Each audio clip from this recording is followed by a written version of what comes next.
인간은 참 복잡한 존재입니다. 제가 이 사람을 상대하는 목회를 하면 할수록 참 사람은 단순하지 않다, 참 복잡하다, 이제 그런 생각을 하곤 하는데요. 최근에도 이제 어느 경찰관이 그 민간인에게 각종 협찬 명목으로 그 금품을 받은 혐의로 파면이 되었습니다. 여기까지는 가끔씩 있는 일인데요. 이 파면된 이 경찰관이 놀랍게도 작년에 청렴왕으로 선발된 인물이라는 겁니다. 무려 10년 이상을 노인들을 상대로 공연을 하고 또 주변 사람들에게 이 청렴한 이미지를 보여왔던 경찰관이기 때문에 이 사건을 접한 주변 경찰관들 모두가 다 믿겨지지 않는다, 그런 일이 벌어졌다는 겁니다. 보통 사람들이 이런 경우를 접하면 반응은 딱 하나예요. 그동안 우리가 속았다, 저 인간은 겉과 속이 다른 위선자다, 그렇게 비판을 하지만요, 저는 그렇게 생각하지 않습니다. 10년 이상을 노인분들을 섬기고 공연을 준비하고 이것도 그 사람의 모습이고요, 그런가 하면은 참 그렇게 부끄럽게 그 금품을 받아가지고 파면을 당하는 그런 부끄러운 모습도 이것도 그분의 모습이에요. 이 복잡한 내면을 갖고 뒤엉켜 있는 게 그게 우리 인간입니다. 예전에 여러분 그 가시나무라는 제목의 유행가가 대히트를 쳤던 거 기억하실 것입니다. 가사 아마 많은 분이 기억하실 겁니다. 내 속엔 내가 너무도 많아 당신의 쉴 곳 없네. 내 속엔 내가 어쩔 수 없는 어둠 당신의 쉴 자리를 뺏고, 내 속엔 내가 이길 수 없는 슬픔 무성한 가시나무 숲 같네. 여러분 그 가시나무 숲 한번 상상을 해도 머리가 복잡하지 않습니까? 그 삐쭉삐쭉 튀어나온 그 가시나무가 뒤엉켜져 있는 그 가시나무 숲과 같은 게 이게 내 마음밭이라는, 이 내 내면이라고. 그 노래가 왜 그렇게 히트를 쳤습니까? 물론 곡조도 좋고 또 가수도 또 유명한 인기가 있는 가수고 그런 요인도 있지만 사람들이 그 가사에 공감하는 거예요. 그 무성한 가시나무 숲 같네. 내 속에 내가 너무 많아. 이런 것들을 그 노래를 들으면 맞아, 저게 내 얘기다, 내 얘기. 공감을 하니까 자꾸 노래를 듣게 되고 그래서 인기가 올라가는 거 아니겠습니까? 이렇게 복잡 미묘한 게 그게 인간인데요, 이건 우리 예수 믿는 크리스천들도 예외가 아닙니다. 바로 오늘 본문 로마서 7장 하반부에서 바울이 이 부분을 피력하고 있는데요, 자기 자신을 정직하게 이렇게 오픈을 합니다. 19절을 보십시오. 내가 원하는 바 선은 행하지 아니하고 도리어 원하지 아니하는 바 악을 행하는도다. 또 21절. 그러므로 내가 한 법을 깨달았노니 곧 선을 행하기 원하는 나에게 악이 함께 있는 것이로다. 복잡 미묘하다는 거예요. 오늘 읽은 로마서 7장 13절부터 25절까지는요 바로 이 바울의 복잡 미묘한 감정이 막 계속 반복해서 그렇게 피력되고 표현되는 게 이 오늘 본문의 내용인데요, 사람들이 이 7장 후반절에서 왜 충격을 받느냐, 이렇게 처절한 부끄러운 자기 모습, 원하는 바 선은 행하지 않고 원하지 않는 악을 행하는 존재, 선을 행하기 원하는 나에게 악이 함께 거한다, 그런 자기 내면을 고백하는 이 상황이 그가 다메섹 도상에서 예수님 만나기 이전의 상태, 흔히들 BC, AD 이렇게 인생을 구분한다 그러지 않습니까? 바울이 before Christ, 예수 그리스도를 만나기 이전의 상태를 이렇게 고백했다면 이게 더 은혜가 될 거 아닙니까? 이렇게 미숙하고 복잡 미묘한 그 인간을 주님께서 예수님 만나 한치의 오차도 없이 성숙한 사람을 만들어 주셨구나, 그렇게 감동이 될 텐데, 참 불행하게도요 본문에서 말하는 이 바울의 내면의 고백은요 예수님 만난 이후의 상태예요. 그것도요 금방 예수님 만난 초신자 때가 아니고 이제 막 모든 사람들이 그를 대사도로 그렇게 존경하던 그런 상황에서 이런 고백을 했으니 이게 얼마나 충격이 되느냐는 거예요. 오죽했으면 지금 이 로마서 7장에서 바울이 나는 혹은 내가 이렇게 표현하고 있는 1인칭 이 나가 도대체 누구냐? 이 사실은 이게 난의 구절이에요.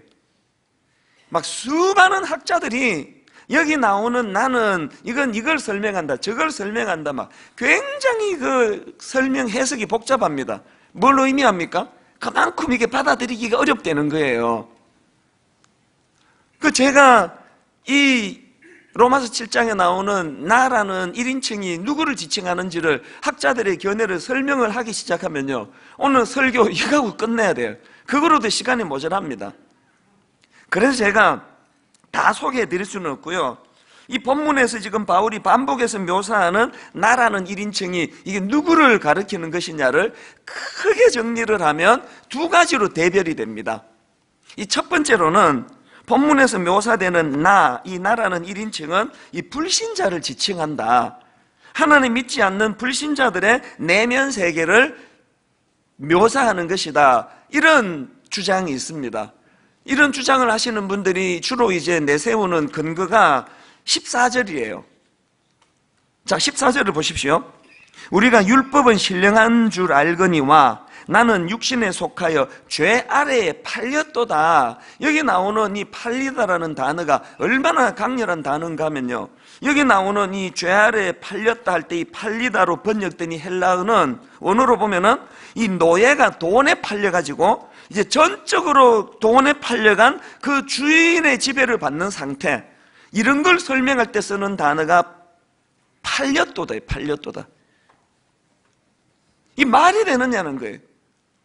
아니, 예수 믿는 사람이 어떻게 지금 죄에 붙잡혀가지고 죄의 속박을 받는 그런 상태라고 묘사할 수가 있느냐. 그래서 이거는 불신자, 예수 믿기 이전의 사람의 마음 상태를 묘사한 것이다. 보통 이렇게 설명하는 거예요. 18절도 마찬가지입니다. 내 속 곧 내 육신에 선한 것이 거하지 아니하는 줄을 아노니 원함은 내게 있으나 선을 행하는 것은 없노라. 아니, 어떻게 예수 믿고 변화된 사람이, 그것도 대사도 바울이 이런 고백을 할 수가 있느냐. 그러니 이것은 예수님을 만나기 전, 예수님을 알기 이전에 그 불신의 상태를 묘사한 거다. 이렇게 주장하는 게 첫 번째 주장이고요. 그런가 하면은 두 번째 주장은 뭐냐? 본문에 나오는 1인칭 나는 이미 예수 믿고 성화의 과정에 있는 신자들의 모습이다. 정반대의 주장이죠. 무슨 근거로 그런 얘기를 하느냐? 자, 16절을 보십시오. 만일 내가 원하지 아니하는 그것을 행하면 내가 이로써 율법이 선한 것을 시인하노니. 아니, 그 믿지도 않는 불신자가 율법이 선한 것이라고 시인하겠느냐? 이거 보면은 이건 믿는 사람 얘기 아니냐? 또 22절도 마찬가지입니다. 내 속사람으로는 하나님의 법을 즐거워하되. 그 불신자가, 하나님 안 믿는 불신자가 무슨 하나님의 법을 즐거워한다고 말할 수가 있느냐. 이거는 예수 믿는 사람들의 그 성화 과정에서의 내적인 갈등을 묘사하는 그 증거 아니냐. 이렇게 두 가지로 이렇게 대별이 됩니다. 이거 말고도요, 뭐 이걸 이방인과 유대인을 가지고 설명하는 학자도 있고 막 무지무지 설명이 많습니다. 그러나 이거를 이제 크게 대별하면 이렇게 두 개로 나눌 수 있다는 그 말씀이에요. 여러분은 이 둘 중에 어느 게 더 맞는 것 같습니까? 저는 후자를 취합니다. 방금 말씀드렸던 것처럼 여기에 그래도 부족하지만 율법이 선한 것을 시인하고, 그리고 내 속사람으로는 하나님의 법을 그 즐거워하는 그런 모습은 이건 믿는 사람이라야 가능한 거 아닙니까? 그래서 저는 후자를 선택한 사람인데요, 제가 후자를 택하고 이 7장을 읽으니까요, 막 바울이 막 실망이 되고, 이게 막 겉으로는 그렇게 대사도라 떠받들면서 속으로는 그냥 이거 뭐 완전 엉망이네, 이게 뭐 죄의 노예로 살아가네, 그렇게 실망이 되는 게 아니고요, 점점 존경이 돼요. 점점. 그 왜 점점 존경이 되느냐? 한번 생각을 해보세요. 바울이 지금 이 인간의 실존을 설명하면서 굳이 뭐 자기를 비유로 오픈할 필요 없잖아요. 뭐 저기 어떤 누구를 보니까 그렇게 설명해도 되는데, 자기를 지금 예를 들어서 그 인간의 비천함을, 연약함을 오픈하는 것도 귀한데다가요, 그렇게 자기를 들어서 설명하면 슬쩍 그냥 넘어가면 될 텐데 막 이렇게까지 상세하게 막 했던 거 또 하고 또 하고, 그 까니만 또 까고 막 그런 말이 있죠. 옛날에 우리 이렇게까지 자기를 까발킬 필요가 있느냐는 거예요. 그걸 보면서 제가, 이야, 이 바울의 그 하나님 앞에서의 이 정직함.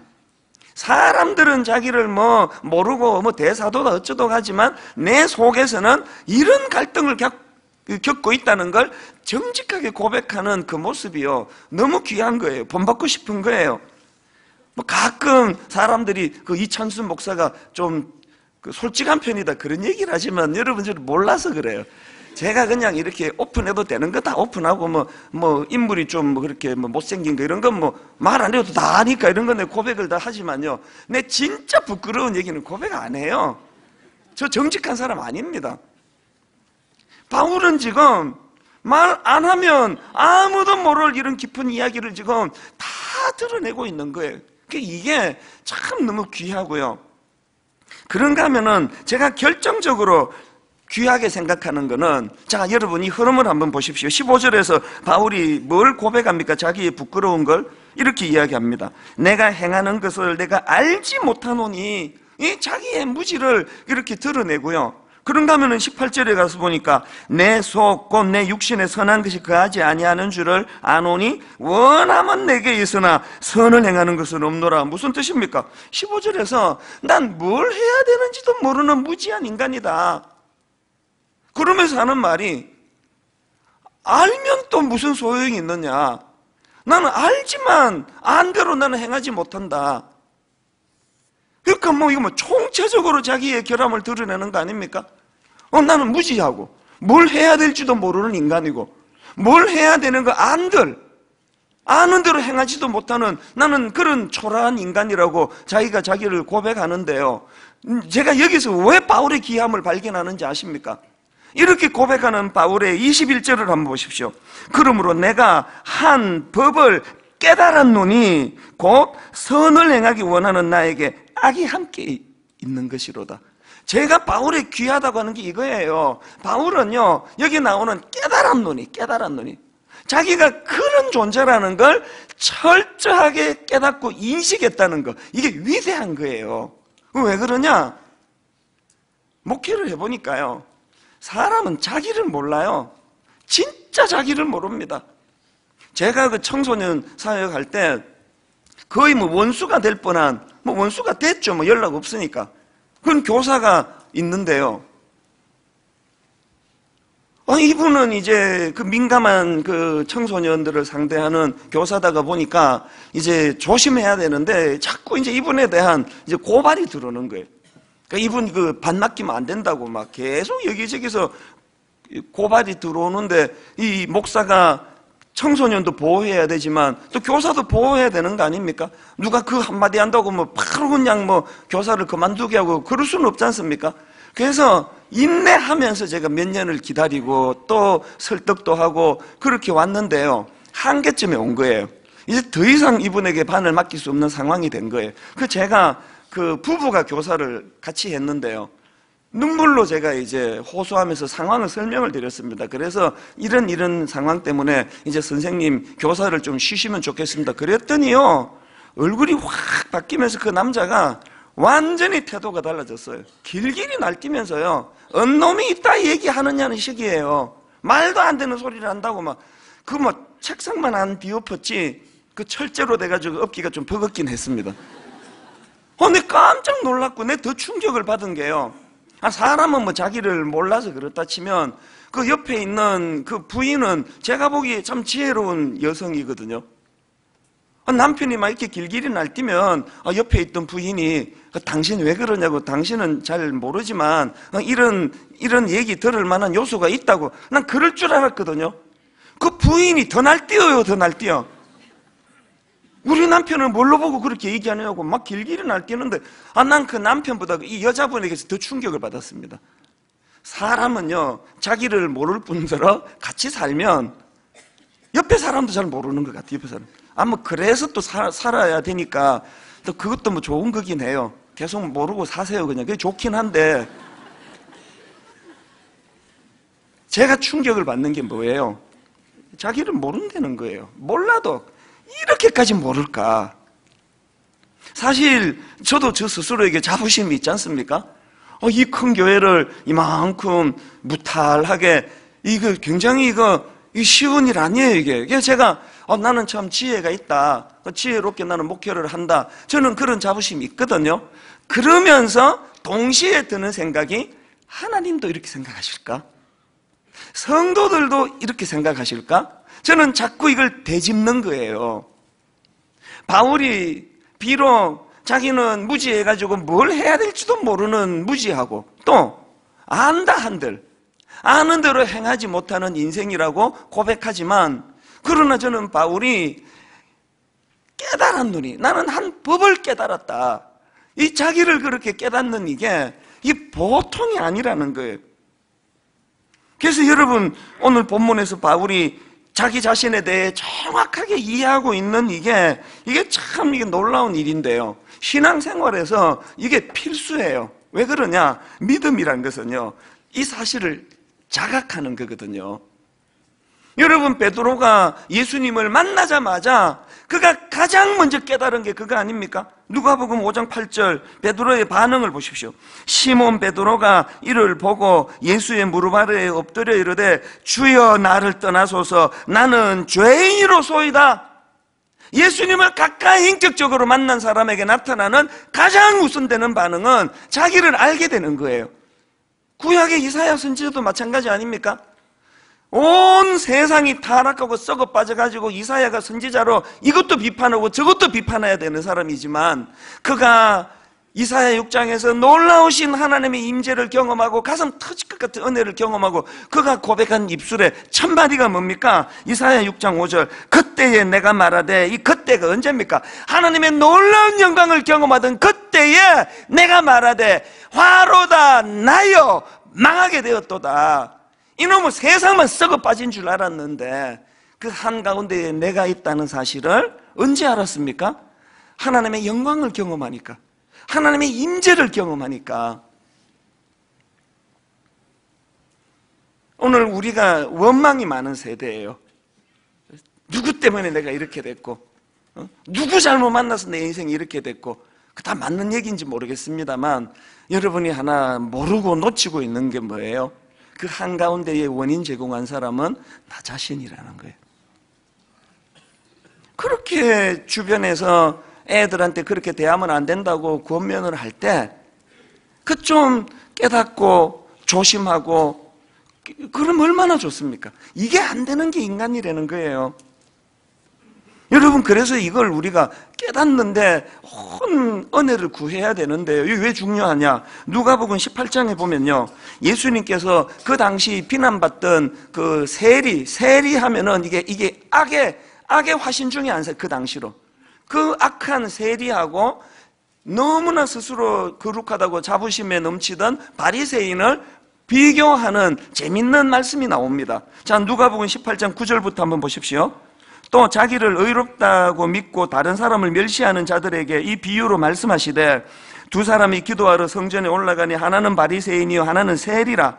바리새인은 서서 따로 기도하여 이르되, 하나님이여 나는 다른 사람들 곧 토색, 불의, 간음을 하는 자들과 같지 아니하고 이 세리와도 같지 아니함을 감사하나이다. 나는 일회에 2번씩 금식하고 또 소득의 11조를 드리나이다 하고, 이렇게 당당하게 바리새인이 기도하는데 그 옆에 그 세리의 기도를 보세요. 13절 세리는 멀리 서서 감히 눈을 들어 하늘을 쳐다보지도 못하고 다만 가슴을 치며 이르되, 하나님이여 불쌍히 여기소서, 나는 죄인이로소이다 했느니라. 여러분, 우리가 도덕 교과서에 이런 내용이 들어가려고 하면 예수님 어떻게 해야 됩니까? 봤지? 바리새인처럼 한 점 부끄러움 없는 삶을 살아야 돼. 세리 이게 꼴이 뭐냐, 이게 세금이라 도둑질에 처먹다가 지한테도 그 자신 있게 말을 못해가지고 하늘도 못 쳐다보는 이 세리 같은 인간으로 살아서 되겠냐고. 그래야 되는 거 아닙니까? 그런데 예수님의 반응은 완전히 이 기대를 뒤집는 말씀 아닙니까? 14절을 보십시오. 내가 너희에게 이르노니 이에 저 바리새인이 아니고 이 사람이, 그 세리를 말씀하시는 거 아닙니까? 저 바리새인이 아니고 이 사람이 의롭다 하심을 받고 그의 집으로 내려갔느니라. 모순도 이런 모순이 없습니다. 그 세리처럼 살라고요?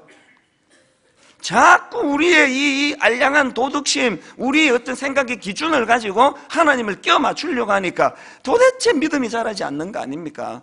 하나님의 기준은요, 네가 죄인이라는 사실을 얼마나 정확하게 알고 있느냐. 왜 이게 기준이냐고요? 주님 가까이 다가가면 제일 먼저 나타나는 반응이 그거를 깨닫는 거니까. 여러분은 어떠세요? 여러분 바리새인 쪽입니까? 세리 쪽입니까?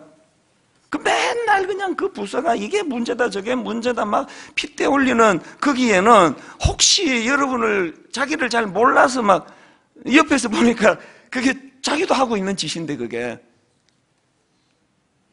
은혜를 구해야 돼요. 하나님, 바울이 고백한 것처럼 저는 저를 잘 모릅니다. 뭘 행해야 될지 저는 알지 못합니다. 지혜를 주시기 원합니다.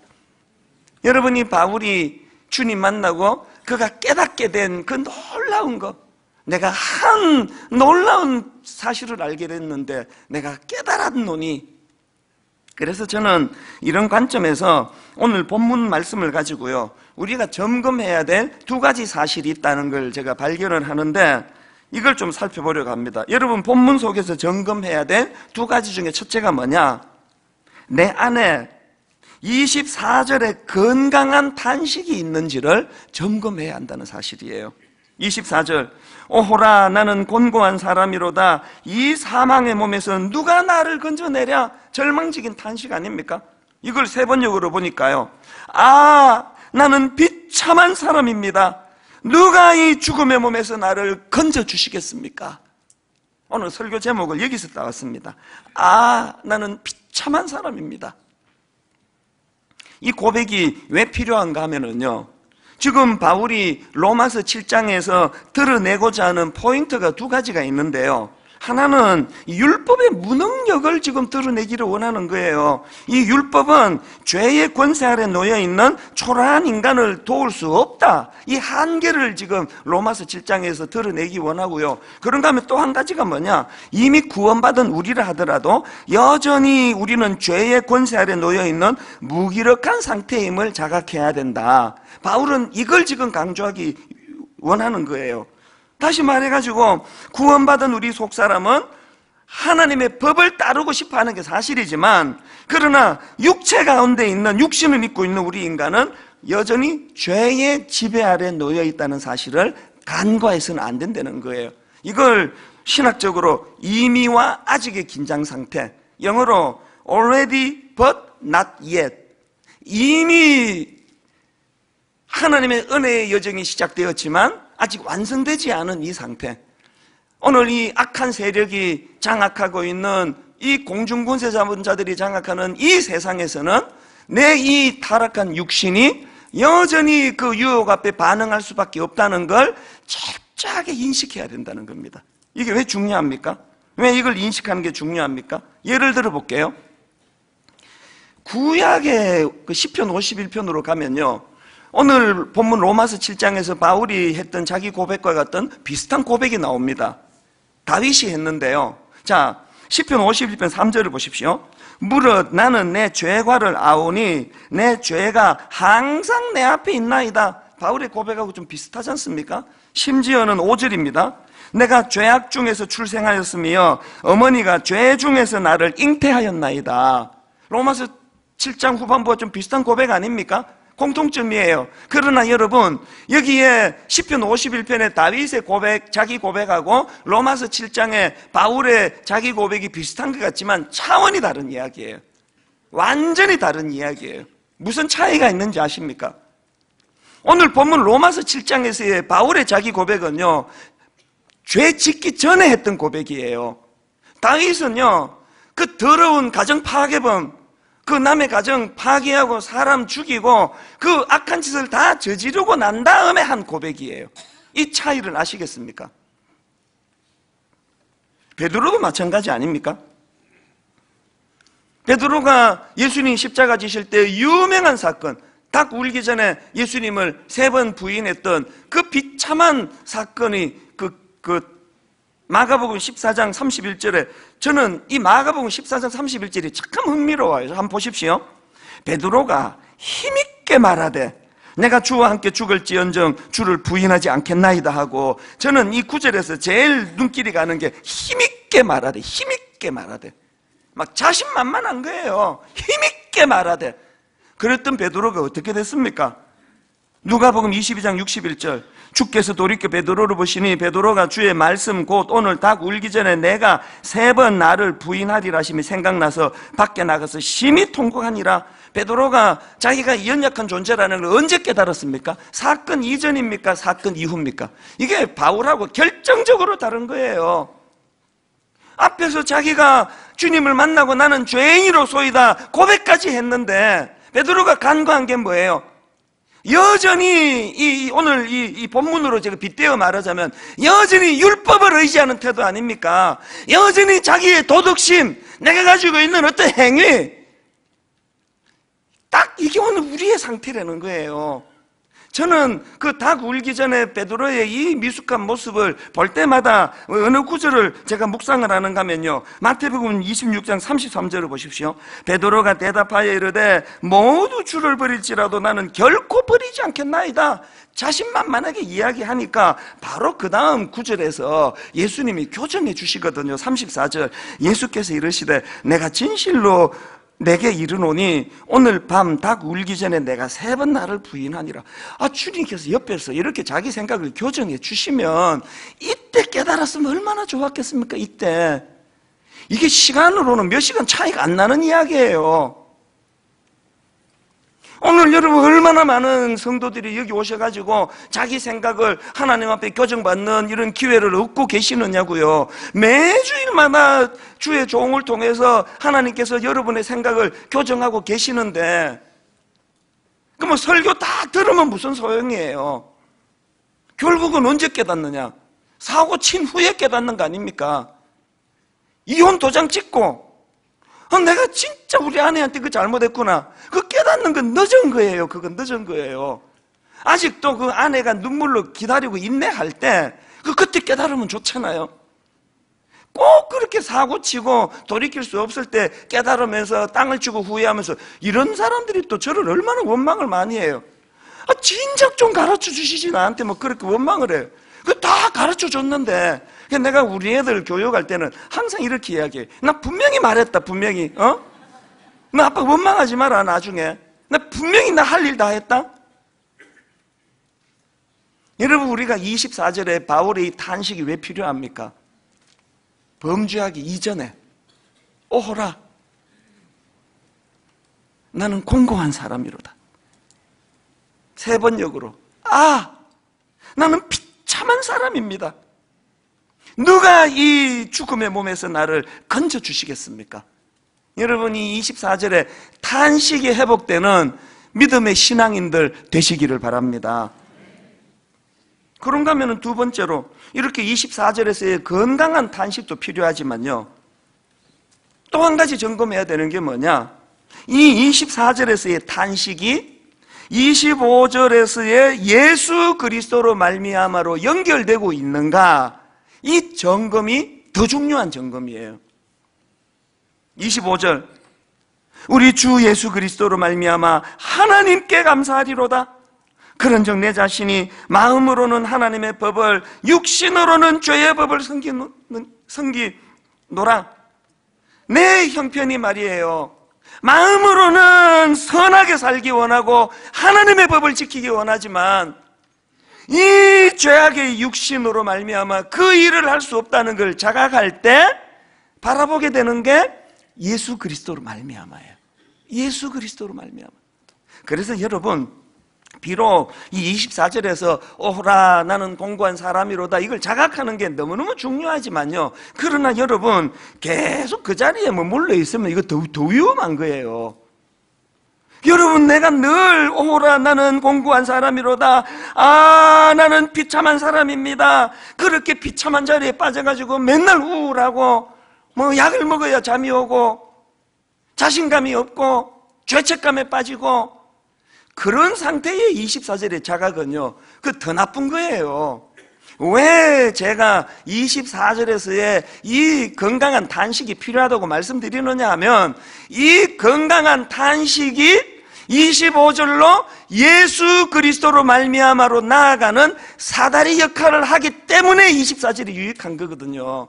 24절에 머물러 계시면 안 됩니다. 뭐 이렇게 맨날 우울하세요? 그 맨날 자기를 그냥 자신할 수 없고 초라하고 그건 건강한 단식이 아닙니다. 바울이 바울 되면 24절에 머물지 않는 거예요. 그렇게 초라한 탄식을 누가 이 사망의 몸에서 나를 건져내랴 절망적인 고백을 하지만 그것으로 단락이 아니고, 그렇기 때문에 우리 주 예수 그리스도로 말미암아 이 십자가 지신 예수 그리스도를 보내주신 하나님께 내가 감사하고 또 감사합니다.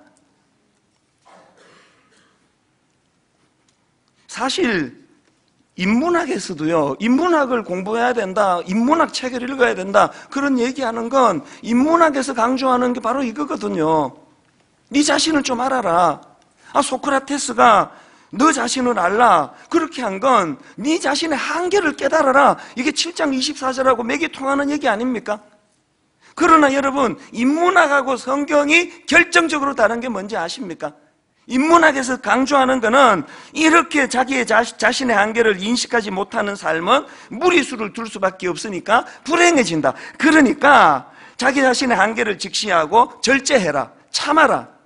이게 인문학이 제시하는 방법이라면 성경이 제시하는 건 뿌리는 같지만요, 그게 하나 더 있습니다. 네 자신에 대하여 절제할 뿐만 아니라 한계가 없으신 예수 그리스도와의 연합을 통해 그분의 능력을 의지하고 살아야 된다.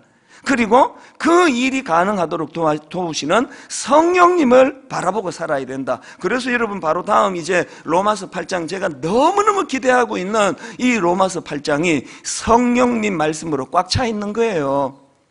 인문학 공부도 하시고요, 성경도 읽으셔야 돼요. 네 자신은 알라, 소크라테스 말에도 동의를 하시고, 그러나 그래서 나는 아무것도 할 수 없다라고 옆길로 새지 말고 그 사다리를 타고 예수 그리스도로 말미암아라는 이 은혜의 자리로 나아가시기를 바랍니다. 옛날에 저는 솔직히 저 자신이 참 쥐뿔도 없으면서 이 교만이 참 머리 꼭대기까지 올라가서, 제가 이 대학 다닐 때는 우리 기독교가 좀 유치하다 그런 생각을 했어요. 막 가사도 유치하고요. 그 중에 하나가 그 찬송가 544장, 어른들이 막 박수치면서 부르던 찬양 중에 하나예요. 울어도 못하네, 눈물 많이 흘려도 겁을 없게 못하고 죄를 씻지 못하니 울어도 못하네. 제가 544년 별명을 지었는데 못하네 시리즈 찬양이에요. 1절은 이래서 울어도 못하네, 또 2절을 가니까요, 힘써도 못하네, 말과 뜻과 행실이 깨끗하게 착해도 다신하게 못하니 힘써도 못하네. 3절로 가면은요, 참아도 못하네, 참아도 못하네, 할 수 없는 죄인이 흉한 죄에 빠져서 어찌하니 죽을까, 참아도 못하네. 못하네 시리즈. 그렇게 하고 이제 잔뜩 기대하고, 그럼 대안이 뭐냐 그랬더니 4절에 대안을 주는데 좀 너무 유치해요. 믿으면 되겠네. 주 예수만 믿어서 그 은혜를 힘입고 오직 죽게 나가면 영원 삶을 얻네. 나 대학교 다닐 때 이 찬양이 좀 창피했습니다. 이래갖고 이 지성인들이 예수 믿겠습니까? 이것도 못하고 저것도 못하고 저것도 못하면 생각하지 못했던 그냥 귀를 막 그냥 쫑긋하게 만드는 대안을 제시해야 되는데, 또 이 가사 자체가 이게 또 초등부 애들 부르는 노래 같아요. 믿으면 되겠네, 주 예수만 믿어서 그 은혜를 힘입고 오직 주께 나가면 영원 삶을 얻네. 한국에서 내 대학교 2학년 다니는데 미국 갔는데요, 그때까지 제가 그런 생각에서 못 들쳤습니다. 하여튼 우리 기독교는 좀 유치한 종교다, 지성인들이 믿긴 좀 어렵다, 그렇게 하고 미국에 갔는데요, 뭐 이론이고 뭐고 논리도 뭐고 뭐 아시잖아요. 내 인생이요, 울어도 안 되고 힘써도 안 되고 참아도 안 되고 이것도 안 되고 저것도 안 되고 죽을 것 같은 실존 앞에 부딪히니까요, 주님이 저를 찾아오시는데 믿음이 대안이더라고요. 믿음이 오늘 저를 살렸어요. 여전히 찬양 가사는 유치한데 결과로 보면은 제가 살아났어요. 분명히 울어도 안 되고 참아도 안 되고 이래도 안 되고 저래도 안 되는 내 인생이었는데, 글자로 읽으니까 유치했는데 제가 살아난 거예요. 제가 내 지금 사람 굿이라고 사는 거예요. 이 복음이더라고요. 복음. 여러분, 제가 요새는요 자꾸 밤에 잠이 안 와요. 제가 잠 하나는 자랑이었거든요.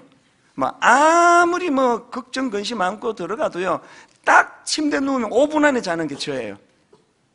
요새는요 자꾸 자다가 깨요.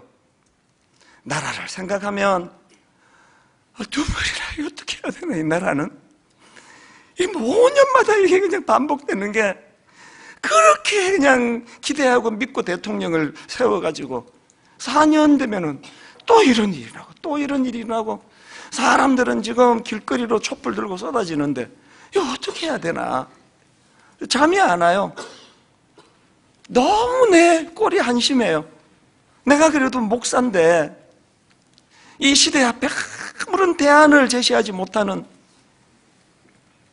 교회는 틈만 나면 분열해가지고 지난 한 주 내내 게시판에 맨날 싸운 거 아닙니까? 촛불 집회 가면 안 된다, 가야 된다, 머리 터지게 싸우고 있는 이 현실 앞에 잠이 안 오는 거예요. 잠이. 이거 어떻게 해야 되나, 이걸.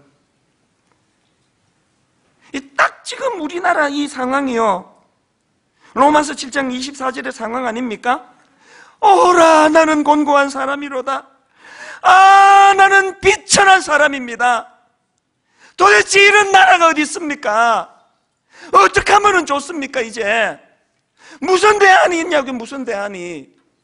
그러나 여러분, 이 24절에 단식이 나와 잠이 오지 않기 때문에 저는 우리나라 희망이 있다고 보는 거예요.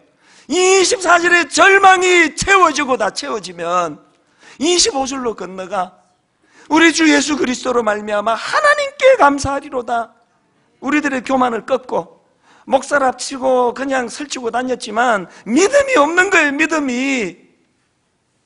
이 걸핏하면은 자기 생각 가지고 그냥 싸움질이라는 이 초라한 대한민국의 기독교라는 이 신앙 공동체가, 내 생각도 중요하고 네 생각도 중요하지만, 여러분 그 촛불 들고 광화문으로 나가는 게 불법 아니거든요. 광화문으로 나가는 것이 자기 신앙이라고 생각하면 그 현장에서 주님 앞에 부르짖으며 기도하는 목소리가 좀 들려야 되는 거 아닙니까? 그런가 하면은 그것만이 방법이 아니거든요.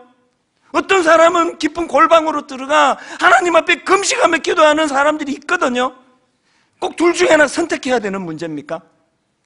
다 하면 안 됩니까?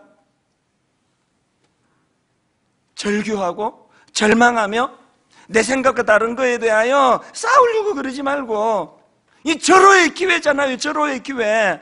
이제 어떤 사람을 의지해가지고 진행되는 이런 나라 말고 시스템으로 움직여지는, 누가 대통령이 돼도 별로 중요하지 않은 나라, 그 나라가 좋은 나라거든요.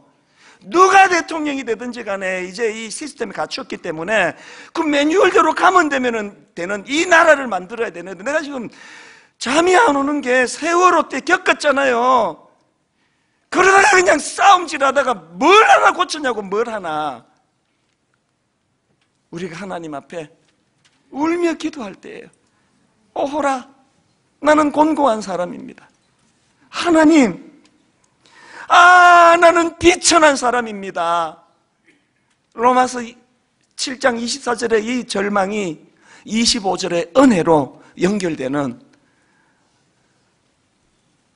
하나님의 대안이 나타나는 우리 대한민국 되기를 주님 이름으로 축복합니다. 여러분, 제가 청소년 사회 갈 때 아이들과 함께 참 자주 불렀던 찬양이에요. 36번입니다. 언제나 내 모습 너무나 부끄러워 무릎으로 주님께 기도로 가오니 나 홀로 서 있는 죽은 내 영 깨우사 주님만 나를 깨워 내 영 살게 하소서. 그 다음 가사가 이래요. 주님 내 안에, 주님 내 안에, 주님 내 안에 계시고 주님 내 안에, 주님 내 안에 나를 세워주소서. 우리 가사를 생각하시면서 한번 이렇게 주님 앞에 사모하며 찬양합니다. 언제나 내 모습, 언제나 내 모습 너무나 부끄러워, 너무나 부끄러워 무릎으로 주님께, 무릎으로 주님 기도로 가오니 기도로 가오니 나 홀로 서 있는 나 홀로 서 있는 죽은 내 영 깨우사 죽은 내 영 깨우사 주님만 나를 깨워 주님만 나를 내 영 살게 하소서. 여러분 로마서 7장 25절로 건너가야 합니다. 주님 내 안에 주님 내 안에 내 안에 계시고 주님 내 안에 주님 내 안에 나를 세워주소서. 여러분 로마 7장 24절이에요 언제나 내 모습 너무나 부끄러워. 24절의 이 고백이에요. 너무나 부끄러워 무릎으로 주님께 기도로 가오니 무릎으로 주님께 기도로 가오니 나 홀로 서 있는 죽은 내 영 깨우사 나 홀로 서 있는 죽은 내 영 로마서 7장 25절로 건너가야 됩니다. 주님만 나를 깨워 내 영 살게 하소서. 여러분 7장 25절에서 간절히 부르짖습니다. 주님 내 안에 내 안에 계시고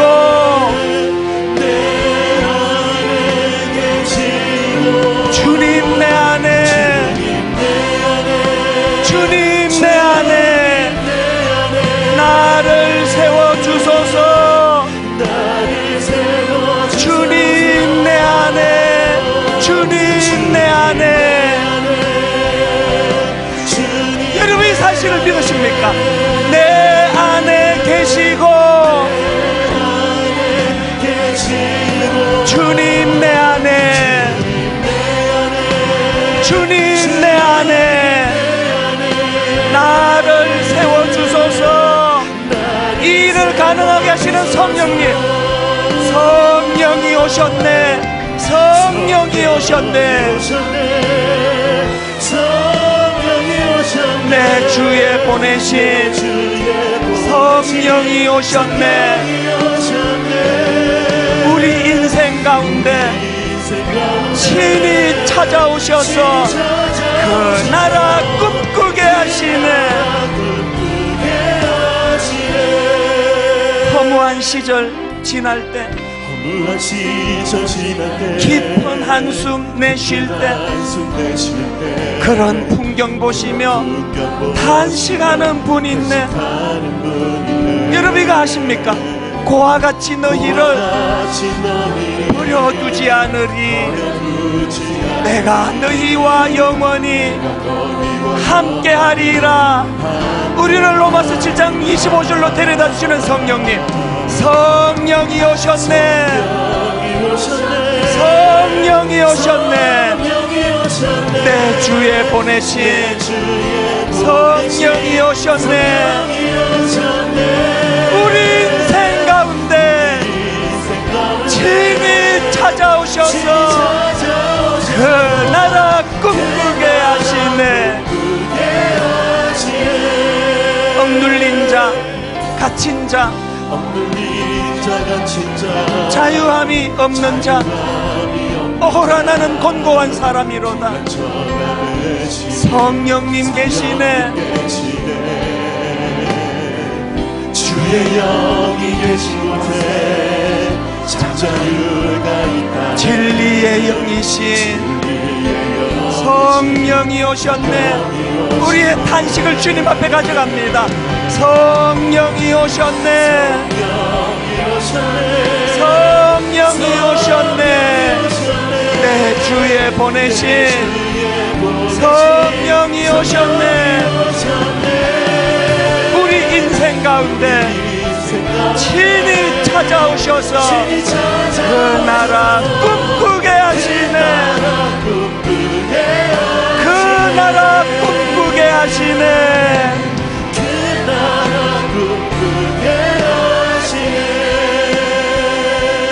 살아계신 하나님, 아픈 마음으로 주님 앞에 기도합니다. 아버지, 한국교회를 살려주시기 원합니다. 하나님, 이 나라를 살려주시기 원합니다. 아버지, 혼미한 상태에 빠진 이 나라에 아버지 지도자가 잘 보이지 않습니다.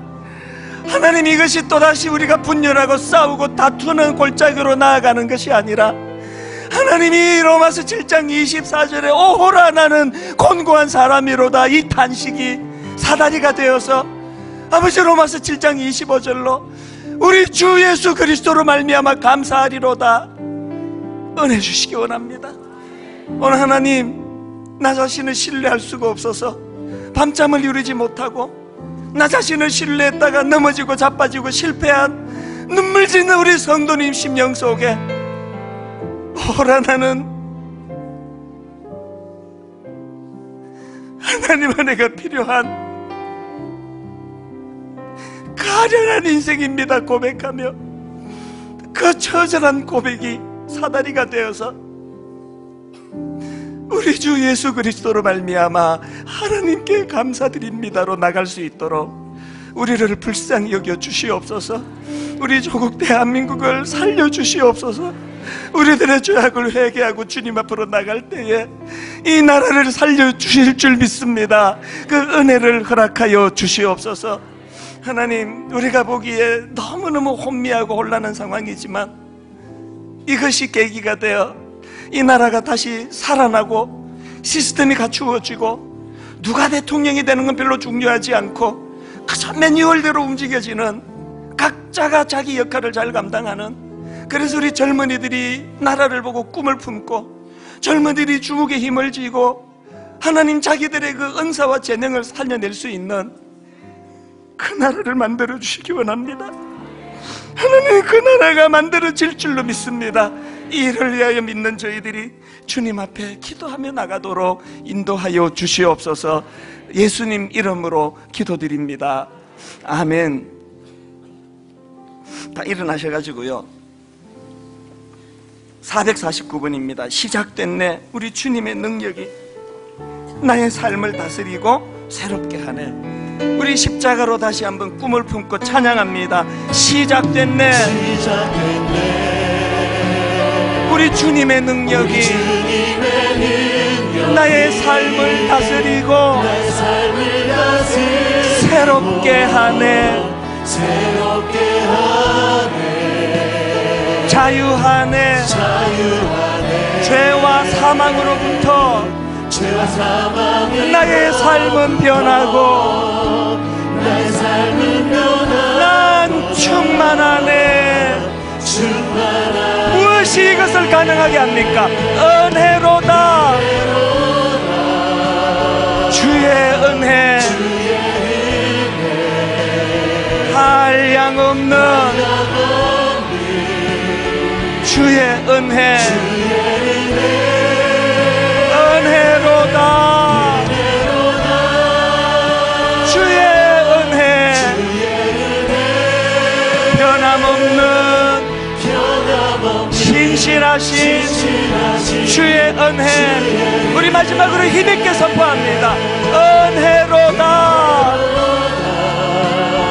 주의 은혜, 한량없는 주의 은혜, 가련한 인생을 향하신 은혜로다.